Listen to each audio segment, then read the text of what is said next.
എല്ലാവർക്കും നമസ്കാരം. നമ്മുടെ ഇഷ്ടപരമ്പരയുടെ ഇന്നത്തെ പുതുപുത്തൻ വിശേഷങ്ങളിലേക്ക് ഏവർക്കും സ്വാഗതം. അങ്ങനെ ജയബാലൻ കല്യാണാലോചനയുടെ കാര്യമൊക്കെ ശാരദയും രാധമയും അറിയിക്കുകയാണ്. എന്തായാലും എൻ്റെ ബന്ധത്തിലുള്ള പയ്യനാ, അവൻ ഇവിടെ കല്യാണം കഴിച്ച് വന്നു കഴിഞ്ഞാൽ ശാരദയ്ക്കും മക്കൾക്കും ഒരു താങ്ങാവും. നിങ്ങളതിനെപ്പറ്റി ആലോചിക്കുക.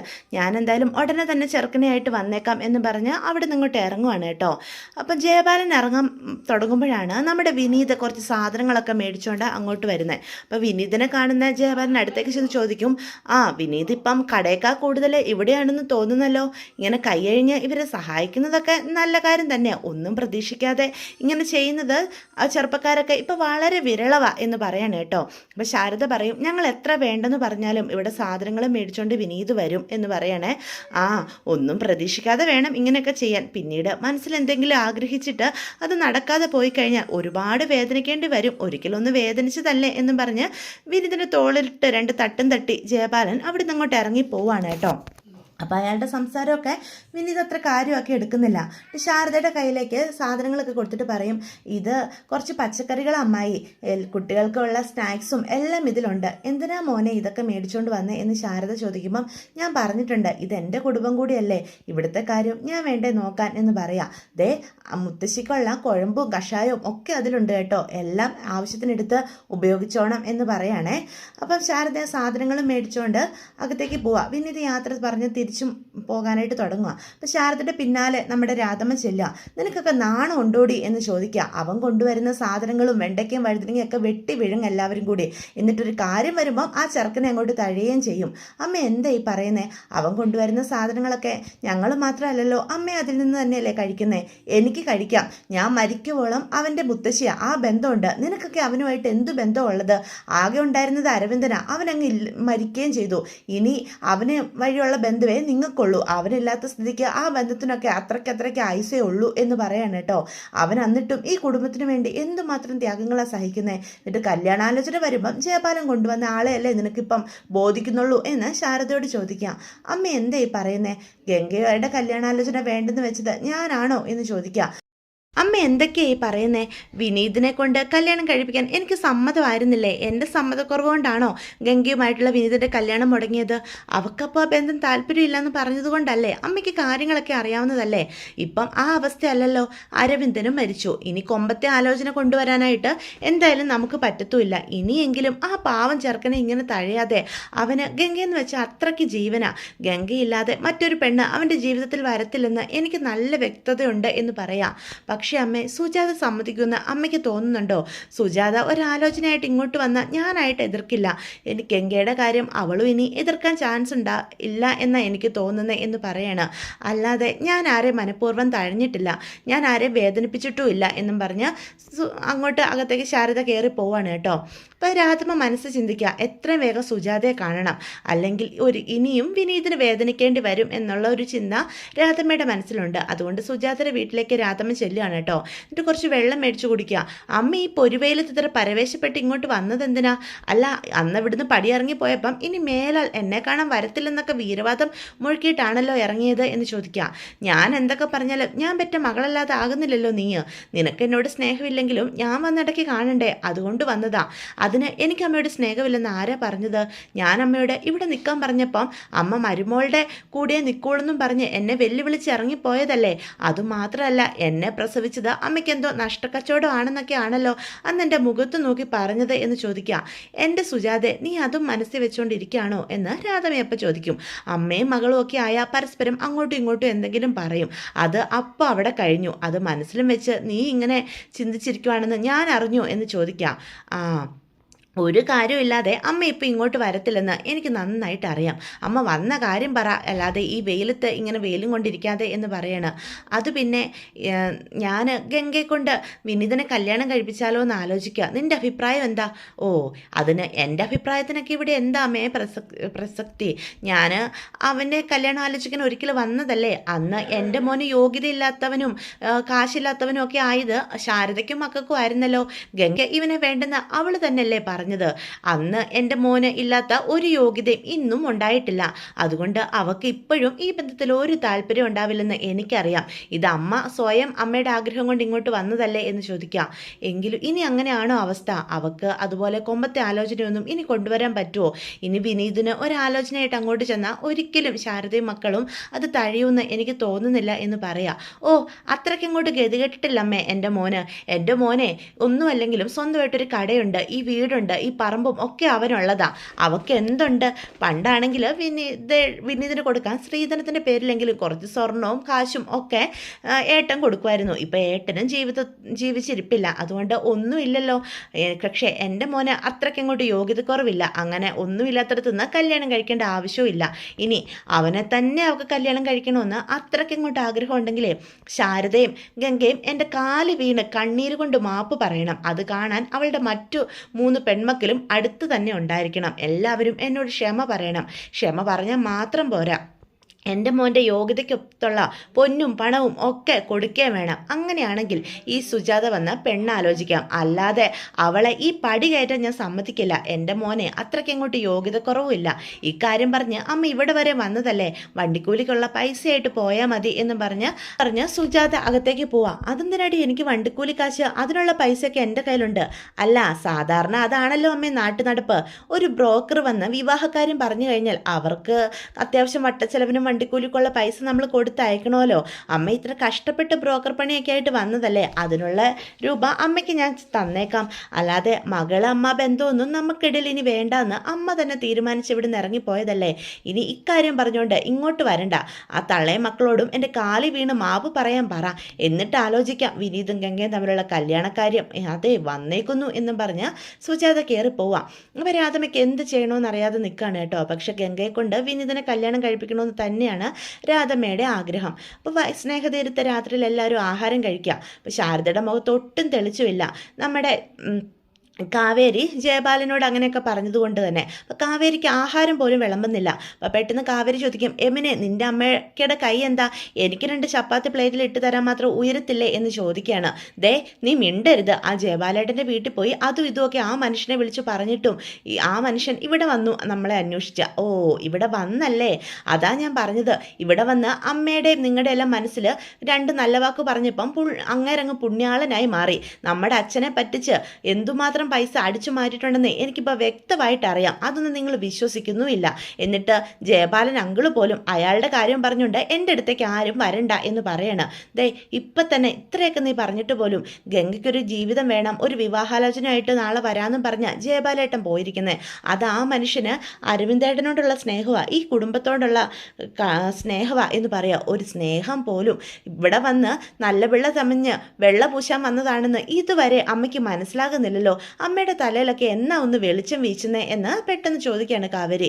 ദേ കാവേരി, ആവശ്യമില്ലാത്ത നീ പ്രശ്നം ഉണ്ടാക്കരുതെന്ന് ശാരദ പറയാം. അത് കേൾക്കുന്ന ഗംഗ പറയും, അമ്മേ എന്തിനാ അമ്മ ഇങ്ങനെ ദേഷ്യപ്പെടുന്നേ? എപ്പോഴും ഇവിടെ ഈ വഴക്കും വയ്യാവലിയും. അവൾ ആഹാരം കഴിച്ചിട്ട് എഴുന്നേറ്റ് പോട്ടെ എന്ന് പറയാണ്. ഓ, ഞാനാണല്ലോ ഇവിടെ വഴക്ക് പറയുന്നേ, ഇവള് ചെയ്യുന്നതെല്ലാം പിന്നെ നല്ല കാര്യമാണല്ലോ. ദേ, അപ്പം ഇതെല്ലാം കേട്ടുകൊണ്ട് രാധമ്മ ഇരിക്കുക. രാധമ്മ പറയും, നിങ്ങൾ എന്തിനാ വേറൊരു ആലോചന ഗംഗയ്ക്ക് കൊണ്ടുവരുന്നേ? വിനീതില്ലേ എന്ന് ചോദിക്കുക. അപ്പം പെട്ടെന്ന് നമ്മുടെ യമുന പറയും, വിനീതേട്ടനെ കൊണ്ട് ഗംഗേച്ചിയെ കല്യാണം കഴിപ്പിക്കാൻ ഞങ്ങൾക്കൊക്കെ സമ്മതമാണ്. പക്ഷെ സുജാത അപ്പച്ചി സമ്മതിക്കുമെന്ന് തോന്നുന്നുണ്ടോ? അതിന് അവളുടെ കാര്യമൊക്കെ എന്തിനാ നോക്കുന്നേ? ഗംഗേച്ചി വിനീതേട്ടനെ കല്യാണം കഴിച്ചാൽ അത് ഗംഗേച്ചി അല്ല വേറെ ആരെ കല്യാണം കഴിച്ചാലും അവരുടെ നാട് പൊടിപ്പിക്കും സുജാത അപ്പച്ചി. ആ കാര്യത്തിൽ ഒരു സംശയമില്ല എന്ന് പറയാം. ഗംഗേച്ചിയെ കല്യാണം കഴിച്ചതിന് ശേഷം ഇട്ട് പോരെടുത്തു കഴിഞ്ഞാൽ എന്ത് പറയാൻ പറ്റും? അച്ഛൻ പോലും ഇല്ല ചോദിക്കാൻ എന്ന് പറയാം. എൻ്റെ കൈ എന്താ മാങ്ങ പറിക്കാൻ പോവോ? ഞാൻ ചോദിക്കും, ഞാനേ അവളുടെ അമ്മയാ എന്ന് രാധമ്മ പറയും. എന്തോ അന്ന് വിനീതേട്ടൻ്റെ വീട്ടിൽ ഞങ്ങൾ പോയി നിന്നപ്പം എന്നെയും കാവേരി ചേച്ചീനെയും ഗംഗേച്ചി എന്തിന് നിളയെ പോലും വിടാതെ നാട് പൊടിപ്പിച്ച് പണിയെടുപ്പിച്ച ആളാ സുജാത അപ്പച്ചി. കുത്തുവാക്കുകൾക്കും കുറവുണ്ടായിരുന്നു. അപ്പം അച്ഛമ്മയുടെ ഈ കൈ എവിടെ പോയിരുന്നു? അന്ന് പറിച്ച ഈ മാങ്ങകളൊക്കെ എന്ത് ചെയ്തു? അച്ചാറിട്ട് വെച്ചിട്ടുണ്ടോ, അതോ ഇനി വല്ലതും പഴിപ്പിക്കാനും വെച്ചിരിക്കുവാണോ, അതോ മാങ്ങാ ബിസിനസ്സുകാർക്ക് വേണ്ടി കൊടുത്തോ, അതോ സ്വയം ബിസിനസ് തുടങ്ങിയോ എന്ന് ചോദിച്ച് രാധമ്മയെ കളിയാക്കൂട്ടോ. അപ്പോൾ രാധമ്മയ്ക്ക് പറയാൻ മറുപടിയില്ല. എപ്പോഴും അങ്ങനെ അവൾ പെരുമാറുമോ എന്ന് ചോദിക്കും. സുജാത അപ്പച്ചിയുടെ സ്വഭാവം എന്തായാലും മാറാൻ പോകുന്നില്ല. ഗംഗേച്ചിയുടെ ജീവിതം അതോടുകൂടി തീരും എന്ന് പറയാം. അപ്പോൾ കാവേരി പറയും, അതിന് വിനീതേട്ടൻ നല്ല പയ്യനല്ലേ, ഗംഗേച്ചിക്ക് ചേരില്ലേ? വിനീതേട്ടന് ഒരു കുറവുമില്ല, നല്ല ആളുവാ. പക്ഷേ സുജാത അപ്പച്ചിയുടെ കൂടെയല്ലേ ഗംഗേച്ചി ജീവിക്കാൻ പോകുന്നേ, ഈ ജന്മ സൗകര്യം കിട്ടാൻ പോകുന്നില്ല എന്ന് പറയാണ് കേട്ടോ യമുന.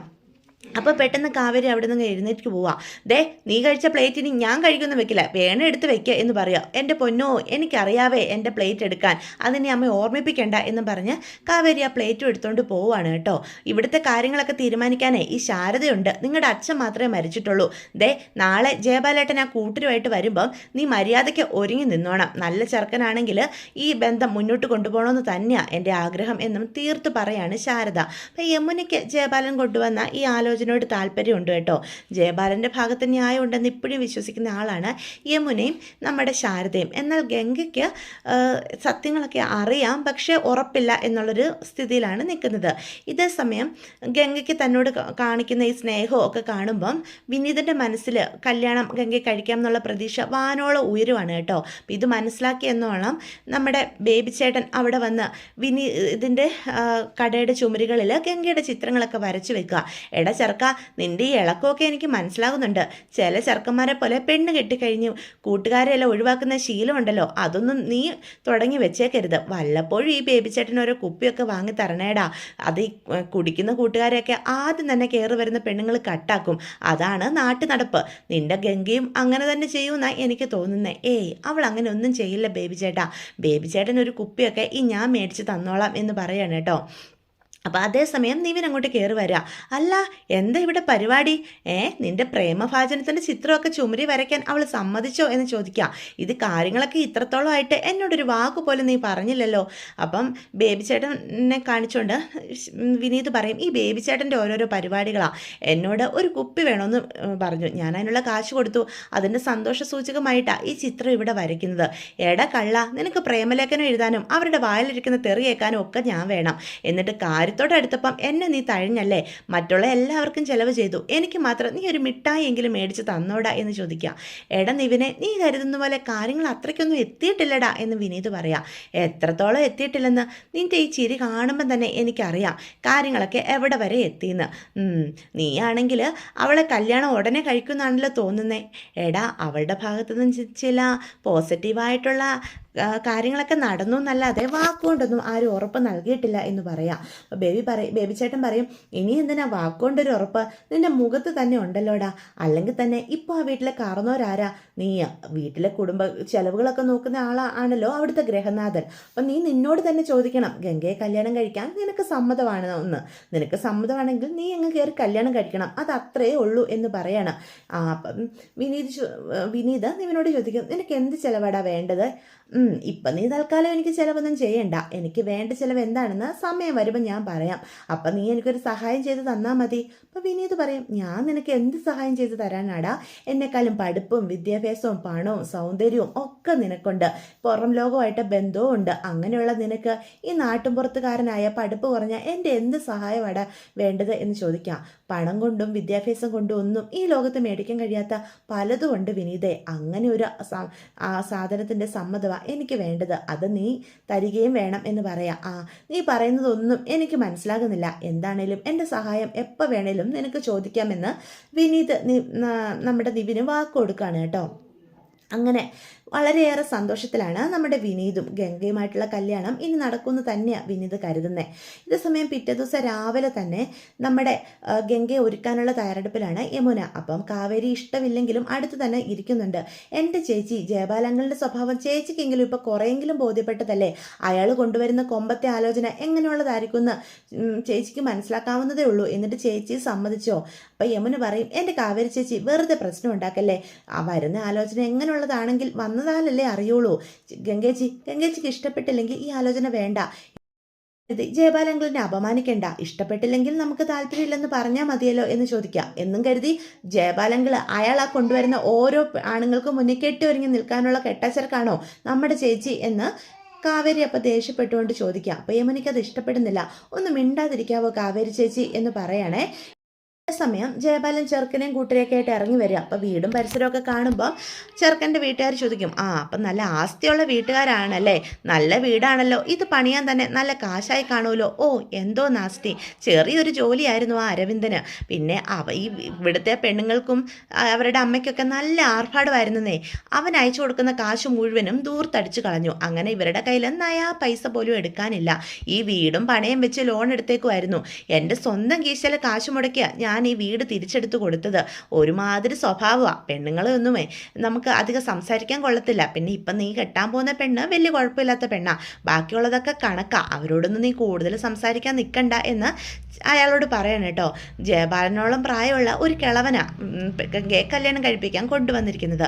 കൂടെ വന്നിരിക്കുന്ന സ്ത്രീകളെയൊക്കെ കണ്ടാൽ തന്നെ അറിയാം നല്ല തൻ്റേടികളായിട്ടുള്ള സ്ത്രീകളാണെന്ന്. അവർക്ക് പണത്തോടും ആർഭാടത്തോടുമുള്ള ആക്രാന്തമുള്ള രീതിയിലാണ് സംസാരിക്കുന്നതൊക്കെ. വാ അകത്തേക്ക് കയറി വാ, വലിയ ഗുണമില്ലാത്ത കുടുംബക്കാരാണെങ്കിലും പെണ്ണ് കുഴപ്പമില്ലാത്തത് കൊണ്ടാണ് ഈ ആലോചന ഞാൻ നിനക്ക് കൊണ്ടുവന്നത്. നീ എന്തായാലും അവരോട് സംസാരിക്കുക എന്ന് പറയാണ് കേട്ടോ. അപ്പോൾ ജയപാലൻ അവൻ ഭയങ്കര കാര്യമായിട്ട് എന്തോ ചെയ്ത പോലെയും അരവിന്ദനും കുടുംബം ഒന്നിനും കൊള്ളില്ലാത്തവരും ആയ രീതിയിലാണ് കേട്ടോ അവരോട് സംസാരിക്കുന്നത്. അപ്പം ഇവർ വരുന്ന കാണുന്ന ശാരദ നമസ്കാരം എന്ന് പറഞ്ഞ് അവരെ അകത്തേക്ക് ആനയിക്കുക. അപ്പം ഗംഗയ്ക്ക് പറ്റിയ ഒരു പയ്യനെ കൂടെ കാണാത്തത് കൊണ്ട് തന്നെ ശാരദ നോക്കുന്നുണ്ട് എല്ലാവരെയും. വന്നിട്ടില്ല എന്നൊക്കെ ശാരദ മനസ്സ് കരുതുക. അപ്പം അകത്തേക്ക് എല്ലാവരും ആനയിച്ചിരുത്താണ് കേട്ടോ. ഇതോടുകൂടി ഇന്നത്തെ എപ്പിസോഡ് അവസാനിക്കുകയാണ്. അപ്പോൾ ഇതൊക്കെയാണ് വിശേഷങ്ങൾ. വീഡിയോ ഇഷ്ടപ്പെട്ടുവെങ്കിൽ ചാനൽ സബ്സ്ക്രൈബ് ചെയ്യാൻ മറക്കരുത്, ലൈക്ക് ചെയ്യാനും മറക്കരുത്, നിങ്ങളുടെ അഭിപ്രായങ്ങൾ കമൻസ് വഴി എന്നെ അറിയിക്കാനും മറക്കരുത്. അപ്പോൾ എല്ലാവർക്കും